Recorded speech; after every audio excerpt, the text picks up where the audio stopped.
Amin. Selamat mendengarkan firman Tuhan teman-teman. Tuhan Yesus memberkati.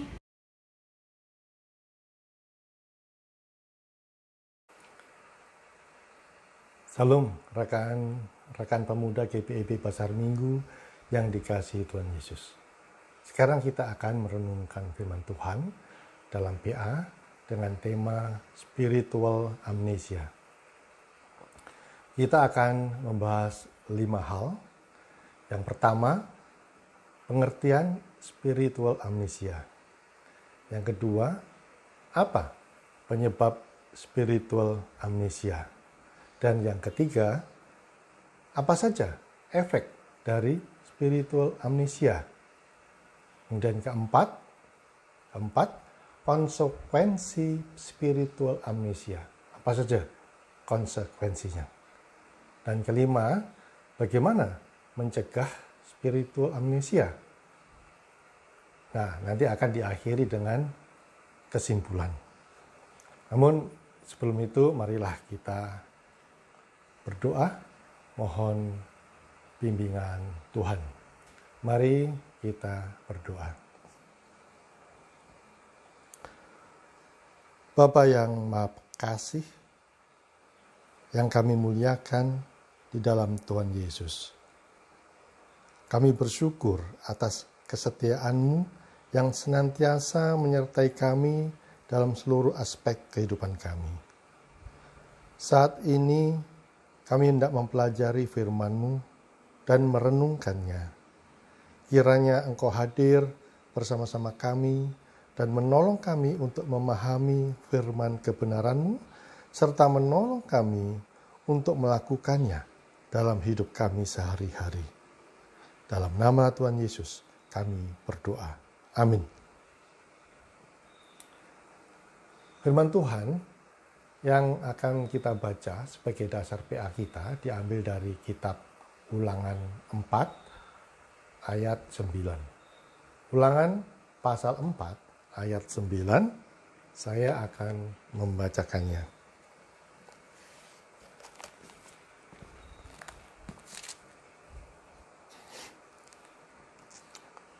Ulangan 4 ayat 9 menyatakan, "Tetapi waspadalah dan berhati-hatilah, supaya jangan engkau melupakan hal-hal yang dilihat oleh matamu sendiri itu, dan supaya jangan semuanya itu hilang dari ingatanmu seumur hidupmu. Beritahukanlah kepada anak-anakmu dan kepada cucu cicitmu semuanya itu." Demikian firman Tuhan.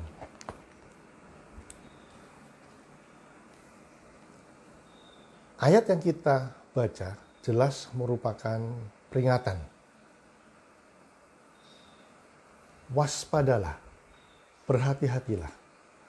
Peringatan supaya tidak lupa. Jangan engkau melupakan. Jangan hilang dari ingatanmu.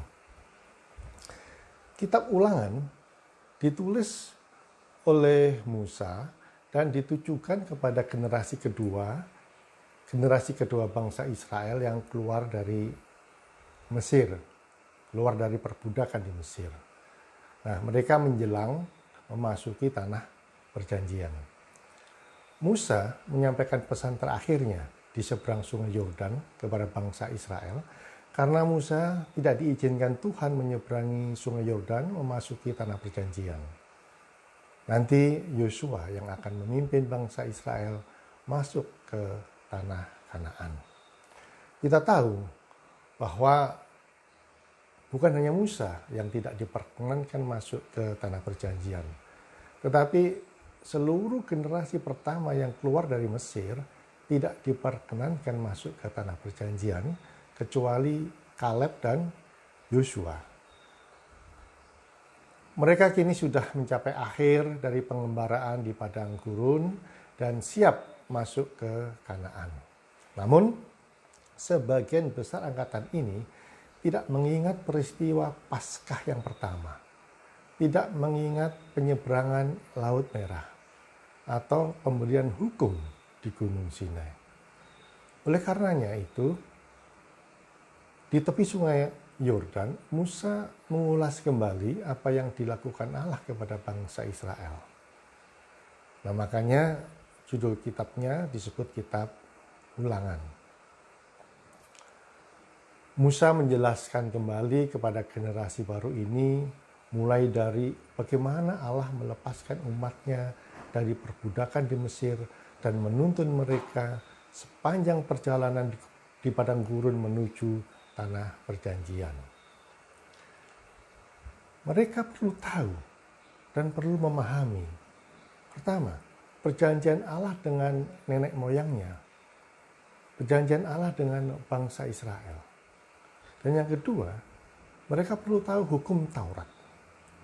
Dan kesetiaan Allah serta berbagai berkat yang menyertai ketaatan mereka, tetapi juga berbagai kutuk sebagai akibat ketidaktaatan mereka kepada Tuhan. Di sini Musa memperbarui perjanjian Allah dengan generasi baru Israel dan berpesan apa yang harus mereka lakukan ketika mereka nanti menempati dan menikmati tanah perjanjian. Nah, inti pesannya adalah tetaplah setia kepada Allah dan lakukan perintahnya. Jangan engkau melupakan apa yang sudah Tuhan lakukan untukmu. Ingatlah, apa yang kau nikmati sekarang, semuanya itu karena kasih Tuhan kepadamu. Kata melupakan muncul 7 kali.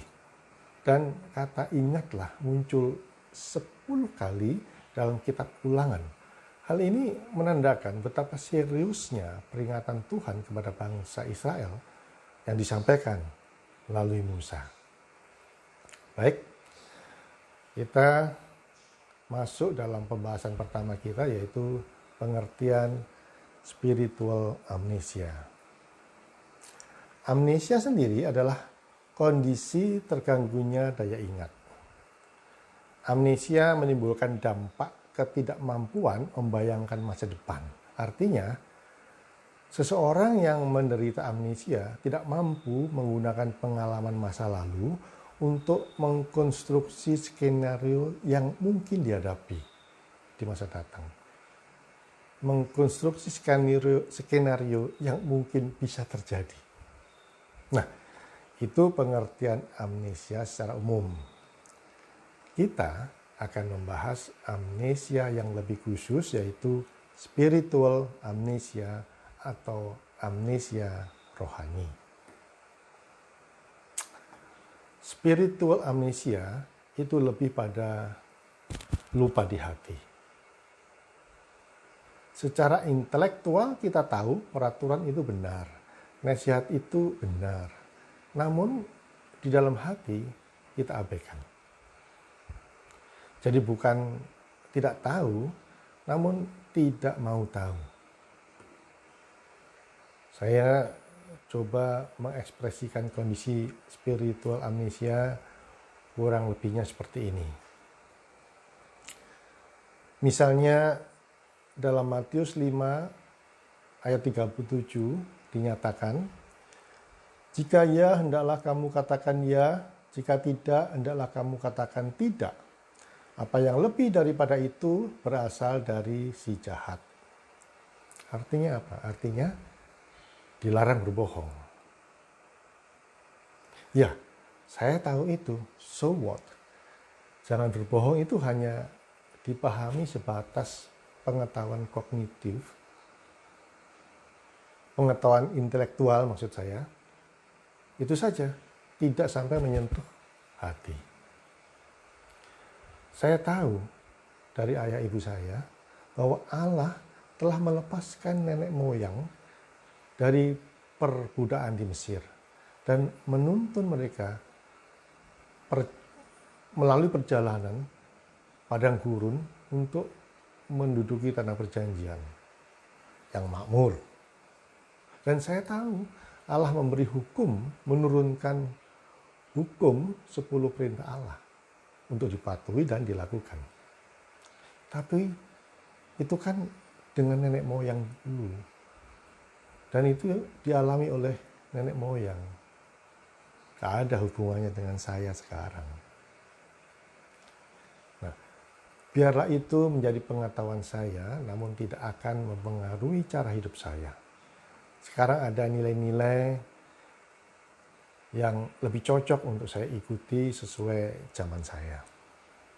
Nah, itulah kira-kira amnesia rohani, spiritual amnesia, yaitu sikap tidak menghormati Allah, melupakan perbuatan-perbuatannya yang penuh kasih, adil, dan berkuasa. Hal itu sudah terbukti oleh umat Israel dalam perjanjian lama. Dalam Hakim-Hakim 3 ayat 7 dinyatakan, orang Israel melakukan apa yang jahat di mata Tuhan. Mereka melupakan Tuhan Allah mereka dan beribadah kepada para Baal dan para Asyera. Nah itu yang terjadi saat umat Israel sudah menduduki tanah Kanaan. Mereka melupakan Tuhan. Padahal Musa sudah berpesan apa yang harus mereka lakukan sesampai di tanah perjanjian. Demikian juga Yosia juga sudah mengingatkan supaya mereka selalu setia kepada Tuhan. Setelah menduduki dan nyaman menikmati tanah perjanjian, mereka tidak peduli lagi pada komitmen yang dibuat orang tua mereka, nenek moyang mereka kepada Tuhan, dan bahkan meninggalkan hubungan pribadi dengan Tuhan. Nah, meninggalkan hubungan pribadi dengan Tuhan itu bahaya. Hal ini mengakibatkan mereka menyimpang lebih jauh lagi, yaitu menyesuaikan diri dengan gaya hidup dan nilai-nilai kebudayaan sekitarnya, dan selanjutnya mengakibatkan kemurtatan secara luas. Mereka memilih nilai-nilai yang disukainya dengan mengabaikan nilai-nilai yang telah Tuhan tetapkan. Coba perhatikan, ada pola yang bertahap. Setelah melupakan, lalu lanjut meninggalkan, dan menjadi pengikut ilah lain. Jadi kita harus hati-hati. Sekali melupakan Tuhan, berpotensi untuk menyakiti Tuhan lebih dalam lagi. Melupakan, meninggalkan, dan menjadi pengikut ilah lain. Ada pola yang bertahap dalam berbuat dosa. Biasanya kalau kita berbuat sesuatu yang berdosa, awalnya kita merasa bersalah. Hati nurani kita terusik, terbeban. Namun setelah kita ulang beberapa kali perbuatan dosa tersebut, kita tidak lagi merasakan rasa bersalah. Kita menjadi biasa saja berbuat dosa. Tidak ada lagi beban, merasa bersalah, telah menyakiti hati Tuhan. Hati-hati. Nah, itu di perjanjian lama. Sekarang bagaimana dengan sikap umat dalam perjanjian baru? Kita akan lihat dalam Yohanes 1 ayat 11. Yohanes 1 ayat 11 menyatakan, ia datang kepada milik kepunyaannya, tetapi orang-orang kepunyaannya itu tidak menerimanya. Alkitab menjelaskan dengan jujur dan benar bahwa manusia berdosa dalam kondisi mati rohani cenderung tidak mau mengingat Allah, apalagi mensyukuri perbuatannya yang penuh kasih. Nah, itu lagi kita lihat dalam surat Galatia pasal 1 ayat 6. Dalam Galatia 1 ayat 6, Paulus berkata, aku heran bahwa kamu begitu lekas berbalik daripada Dia yang oleh kasih karunia Kristus telah memanggil kamu dan mengikuti suatu Injil lain. Ini adalah surat penggembalaan Paulus kepada jemaat di Galatia. Jemaat Galatia tahu Injil kebenaran, tetapi dengan sengaja meninggalkannya, mengabaikannya, disobey. Paulus sangat menyayangkan jemaat dengan mudahnya menyia-nyiakan kasih karunia yang diberikan Tuhan dan berbalik menyenangi ajaran sesat, atau dengan sukarela, dengan senang hati disesatkan atau menyesatkan diri. Nah, ternyata baik di Perjanjian Lama maupun Perjanjian Baru sama saja. Setelah menikmati tanah perjanjian, setelah menerima kasih karunia dari Tuhan, umat dengan mudah melupakan, tidak mau kenal Tuhan lagi, atau mengabaikan Tuhan.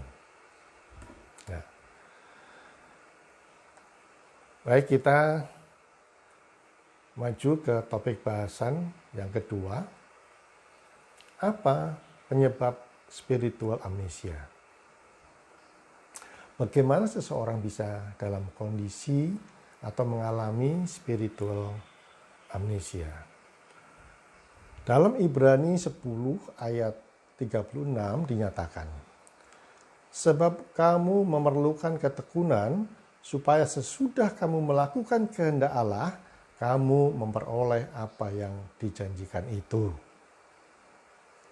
Surat Ibrani 10 ayat 19 sampai dengan 39 dengan tegas mendorong orang-orang percaya agar bertekun dan tetap tabah dalam keselamatan, dalam iman, penderitaan, dan kekudusan. Karena seseorang bisa terserang spiritual amnesia jika tidak bertekun. Mengapa kita harus bertekun? Benar, kita sudah menerima anugerah keselamatan melalui kematian dan kebangkitan Yesus Kristus. Namun, kita masih hidup di dunia yang fana ini, yang penuh dengan penawaran-penawaran yang menarik, baik yang benar maupun yang tidak benar. Tantangan, perjuangan, godaan, dan bahkan kesulitan. Nah, saya mengajak kita untuk mengingat cerita Simpson. Kejatuhan Simpson dapat dikatakan karena mengalami spiritual amnesia. Dia melupakan Tuhan, yang dipikirkan hanya bagaimana caranya mendapatkan Delila dan bagaimana supaya tidak kehilangan Delila. Padahal Delila itu orang Filistin, musuh bangsa Israel. Ingat definisi amnesia. Penderita amnesia tidak mampu menggunakan pengalaman masa lalu untuk mengkonstruksi skenario atau konsekuensi yang mungkin akan dihadapi. Sudah 3 kali Delila, secret agent dari bangsa Filistin. Zaman dulu sudah ada ya, agen rahasia. Sudah 3 kali Delila berusaha menjebak Simpson supaya menceritakan rahasia kekuatannya dan menyiapkan tentara Filistin untuk berjaga-jaga, masih sembunyi, untuk menangkap Simpson. Motif Delila sudah jelas, tetapi Simpson tidak mau peduli dengan rencana busuk Delila karena Simpson merasa kuat dan tak terkalahkan. Simpson tahu dan sadar bahwa dia tidak boleh menceritakan rahasia kekuatannya kepada orang lain karena dia adalah nasir Allah. Namun dia sudah mengabaikan Allah. Hatinya lebih condong kepada Delila. Dia membiarkan dirinya dikuasai oleh nafsu dan mengejar keinginan serta kesenangan sendiri saja. Akhirnya Delila berhasil menjatuhkan Simpson karena dia sendiri yang mengizinkan Delila mengetahui rahasianya. Kedua matanya dicungkil dan dia menjadi bahan cemoohan dan tertawaan orang-orang Filistin. Simson tidak tekun memelihara status yang diberikan Allah sebagai nasir Allah dan mengorbankannya demi mengejar keinginan dan kesenangan sendiri. Nah, sifat atau ciri-ciri ketekunan sesuai Ibrani 10 ayat 36 adalah pertama, ulet atau gigih. Memiliki keyakinan hati atas pengharapan kepada janji Allah, bersandar sepenuhnya kepada Tuhan dalam segala hal. Itu adalah ciri pertama, ulet dan gigih. Ulet dan gigih ini, atau tekun ini, tekun untuk melakukan apa? Nah, tidak sembarang tekun, tetapi tekun melakukan kehendak Allah. Pertanyaannya, apa saja kehendak Allah yang kita harus bertekun melakukannya? Adakah ketekunan yang tidak dikehendaki Allah? Nah, ini dua pertanyaan ini bisa menjadi topik diskusi dalam program Live for Life GB besok. Jadi, orang percaya yang tidak tekun, tidak memiliki keuletan, dan tidak memiliki kegigihan, tidak memiliki keyakinan hati atas pengharapan kepada Allah, akan mudah mengalami spiritual amnesia ketika mereka mengalami kondisi-kondisi seperti ini. Pertama, mengalami penderitaan yang berkepanjangan dan merasa Tuhan tidak menolongnya. Hilang sudah pengharapan. Yang kedua, mendapat tekanan pengaruh cara hidup masyarakat sekitarnya yang tidak sesuai dengan kehendak Allah. Begitu besar tekanannya. Padahal nilai-nilai itu tidak sesuai dengan kehendak Allah. Nah, bisa juga yang ketiga, menerima berkat berlimpah, tapi menjadikan dia sombong. Mengklaim bahwa kelimpahannya berasal dari kepintarannya, usahanya sendiri, akhirnya menjadi sombong dan melupakan Allah. Maka orang tersebut sangat berpotensi mengalami spiritual amnesia. Nah, itu ketekunan menurut Ibrani pasal 10 ayat 36. Diperlukan ketekunan untuk bisa dengan setia melakukan kehendak Allah dan terhindar dari spiritual amnesia. Satu lagi tentang ketekunan. Ini nasihat Paulus kepada Timotius. 1 Timotius 4 ayat 13. Sementara itu, sampai aku datang, bertekunlah dalam membaca kitab-kitab suci, dalam membangun dan dalam mengajar. Ini nasihat Paulus kepada Timotius. Bertekunlah membaca kitab suci dan membangun serta mengajar. Ya, kita bisa nih ikut membaca kitab suci bersama Gema. Ya. Nah, orang sahabat Timotius masih dinasihati untuk bertekun, apalagi kita. Oke, kita lanjut pada topik bahasan yang ketiga. Apa saja efek dari spiritual amnesia rohani? Spiritual amnesia bisa mengakibatkan satu, kehilangan iman, faithless, kehilangan iman. Kedua, tidak patuh atau melanggar dan memberontak kepada Tuhan. Tuh, kehilangan iman dan tidak patuh serta memberontak kepada Tuhan. Ingat ya, berbuat dosa terus-menerus dengan sadar setelah menerima pengetahuan mengenai kebenaran berarti menghina dan menginjak-injak Yesus Kristus serta memandang rendah hidup dan kematiannya. juga menilai darah Kristus tidak layak menerima kesetiaan kita dan memberontak terhadap Roh Kudus yang membawa kasih karunia Allah di dalam hati kita. Itu kalau kita terus berbuat dosa, walaupun kita sudah mengenal kebenaran Tuhan. Oke, kita lanjut terus ke topik bahasan keempat, yaitu konsekuensi spiritual amnesia. Konsekuensi amnesia rohani itu apa? Karena efek dari amnesia adalah kehilangan iman, tidak patuh, dan memberontak Allah, maka konsekuensinya sudah pasti, yaitu hukuman Allah. Dari Hakim 2 ayat 14 sampai dengan 15 itu menyatakan, maka bangkitlah murka Tuhan terhadap orang Israel. Ia menyerahkan mereka ke dalam tangan perampok dan menjual mereka kepada musuh di sekeliling mereka, sehingga mereka tidak sanggup lagi menghadapi musuh mereka.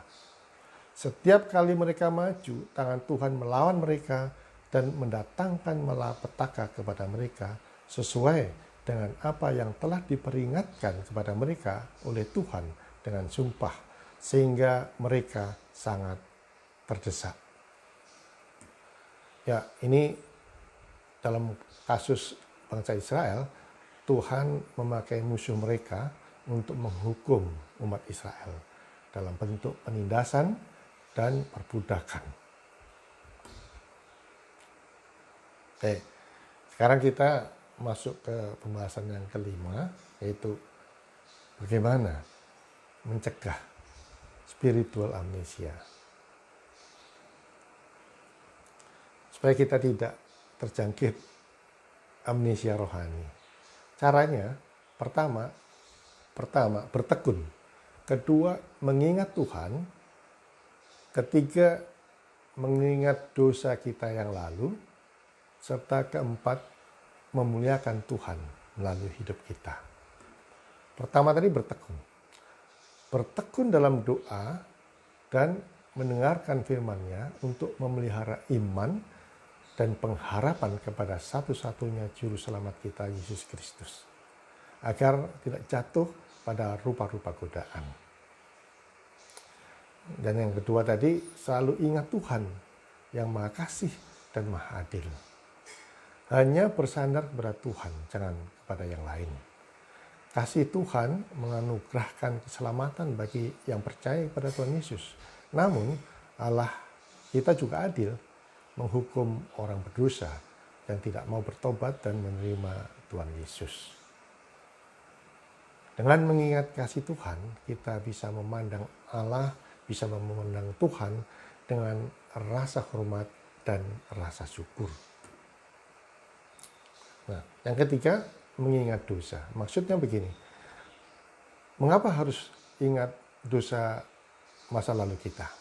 Supaya kita sadar, supaya kita ingat bahwa pada dasarnya kita adalah orang berdosa yang upahnya adalah maut. Namun hanya karena kasih Allah, dosa kita ditebus, dilunasi oleh Allah. Nah, mengingat pengampunan Allah, sehingga kita juga bisa mengampuni orang lain dan hidup dengan rendah hati. Karena asal-usul kita dulu gelap. Nah, diberi anugerah menjadi terang. Sehingga kita juga yang telah diampuni Allah juga bisa mengampuni orang lain. Dan hidup dengan rendah hati. Yang keempat, memuliakan Tuhan melalui hidup kita. Kita diselamatkan untuk memuliakan namanya. Kita diselamatkan untuk memuliakan Tuhan. Makanya selalu berbuat baik dan menolong orang tertindas.